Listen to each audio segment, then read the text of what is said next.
pourquoi les grands-parents ne fétichaient pas ce parcelle? Donc, à l'époque des arrière-grands-parents, cette parcelle était un petit peu maudite, puisque déjà elle est éloignée du siège de l'exploitation, elle est tout en haut du coteau, donc il fallait y aller à l'époque du cheval.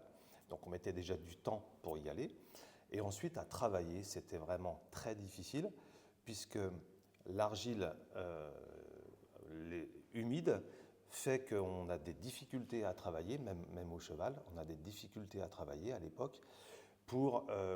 Ça faisait ce qu'on appelle chez nous des lards, c'est-à-dire de l'argile qui durcit ensuite et qui devient dure et qui ne sèche pas. Donc, aujourd'hui, le réchauffement climatique ou le dérèglement climatique, on peut l'appeler comme on veut, nous aide sur cette parcelle-là. Et on a eu deux outils. On a eu le dérèglement climatique, ça c'est un outil qu'on subit. Par contre, l'autre outil qu'on a trouvé, c'est la biodynamie.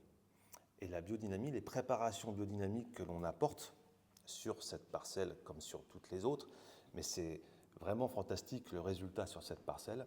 On a cette argile qui se flocule presque et qui devient une structure grumeleuse que l'on arrive vraiment bien à travailler au tracteur avec les outils de travail du sol adaptés.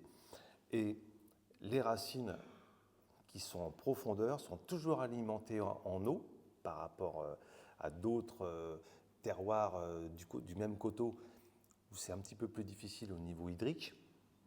Et bien, sur cette parcelle, les racines ne souffrent pas, la vigne ne souffre pas, il y a toujours de l'alimentation en eau et c'est pour ça qu'on arrive à avoir des vins où on peut pousser la maturité, où on est sur vraiment une maturité physiologique de la belle raisin. Donc dans les vins, comment ça se traduit? Dans ce vin, ça se traduit par une expression du pinot meunier sur de l'argile, une expression sur le fruit, mais sur la finesse du fruit, surtout pas sur l'omniprésence du fruit. Non, c'est un équilibre entre la finesse, entre la précision, entre la pureté du cépage et ce qu'on recherche par-dessus tout, et grâce à la biodynamie, j'estime que l'on y arrive, c'est la profondeur du vin. Donc nous sommes vraiment dans un vin de champagne. C'est un champagne, mais on l'appelle plutôt vin de champagne. Pinot Meunier 100%, et on pousse le sujet au plus loin possible, c'est-à-dire qu'il n'y a pas de maquillage, on est en zéro dosage. Il n'y a pas de sucre rajouté, zéro dosage, c'est un vin pur, c'est un vin, à mon avis, parfait au niveau de l'expression aromatique et de son équilibre.